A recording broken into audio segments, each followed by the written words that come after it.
World cup super 8க்கு 8 team தயாராயிடுச்சு. அந்த 8 டீம்ல எந்த ஒரு 4 டீம் செமிஃபைனல்ஸ் போகணும் தான் நம்ம ப்ரெடிக்ட் பண்ண போறோம். Hello guys, welcome to Berlin talks Tamil. இந்த சூப்பர் 8ல இருக்க டீமை பார்க்கறது முன்னாடி இந்த ஒரு T20 வேர்ல்ட் கப் உண்மையிலேயே ஒரு நல்ல ஒரு T20 வேர்ல்ட் கப் ஆச்சு. எல்லா டீமுமே வேற லெவலில் பெர்ஃபார்மன்ஸ் பண்ணியிருந்தாங்க.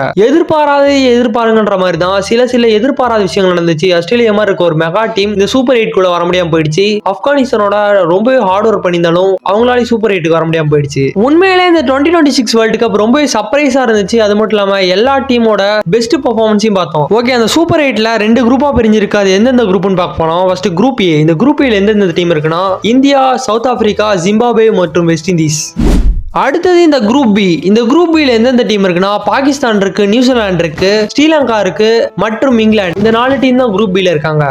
சரி, இந்த குரூப் ஏல எந்த 2 டீம் செமிஃபைனல் வருவாங்கன்னு பார்க்கலாம். ஃபர்ஸ்ட் எல்லா டீமோட பாசிபிலிட்டி பார்த்து நம்ம இது சொல்லலாம். ஃபர்ஸ்ட் ஜிம்பாப்வேஸ் வந்து 45ல இருந்து 50% அவங்களால செமிஃபைனல் வரதுக்கு வாய்ப்புகள் இருக்கு. அடுத்தது வெஸ்ட் இண்டீஸுக்கு 50ல இருந்து 60% இந்த செமிஃபைனல்ஸ்குள்ள வரதுக்கான வாய்ப்புகள் இருக்கு. மூணாவது சவுத் ஆப்பிரிக்காவுக்கு 70ல இருந்து 80% செமிஃபைனல் வரதுக்கு வாய்ப்பு இருக்கு. லாஸ்டா நம்ம இந்தியாவும் 70ல இருந்து 80 வரையும் செமிஃபைனல் வரதுக்கு வாய்ப்பு இருக்கு. இந்த குரூப் ஏல எந்த ஒரு 2 டீம் செமிஃபைனல் வருவாங்கன்னா இந்தியா மற்றும் சவுத் ஆப்பிரிக்கா. இந்த குரூப் ஏல எந்த டீம் செமிஃபைனல் வரும்னே சொல்லிட்டேன். இருந்தாலும் இந்த குரூப் ஏ எல்லா டீமுமே அன்பீட்டனா இருக்கு.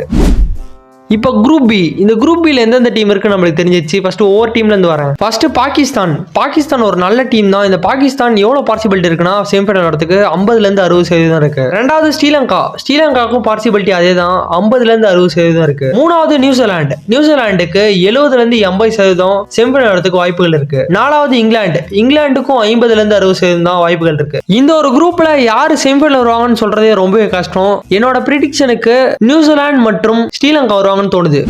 ஓகே ஃப்ரெண்ட்ஸ், யார் செமிஃபைனலுக்கு வருவாங்க நம்ம ப்ரெடிக்ட் பண்ணிருக்கோம். இந்தியா, சவுத் ஆப்பிரிக்கா, நியூசிலாந்து மற்றும் ஸ்ரீலங்கா. இந்த 4 டீம் தான் செமிஃபைனல் வரும் நம்ம ப்ரெடிக்ட் பண்ணிருக்கோம். என்னோட ப்ரெடிக்ஷன் தப்பாவுமா சரியாகுமான்னு தெரியாது. பட் காலம் பதின்னு சொல்லும் எந்த ஒரு 4 டீம் வரும்னு பார்க்கலாம். உங்களோட ப்ரெடிக்ஷன் அது எந்த ஒரு 4 டீம் அந்த ஒரு செமிஃபைனலுக்கு வருவாங்க நீங்க நினைக்கிறீங்க? கமெண்ட் பாக்ஸ்ல பண்ணுங்க.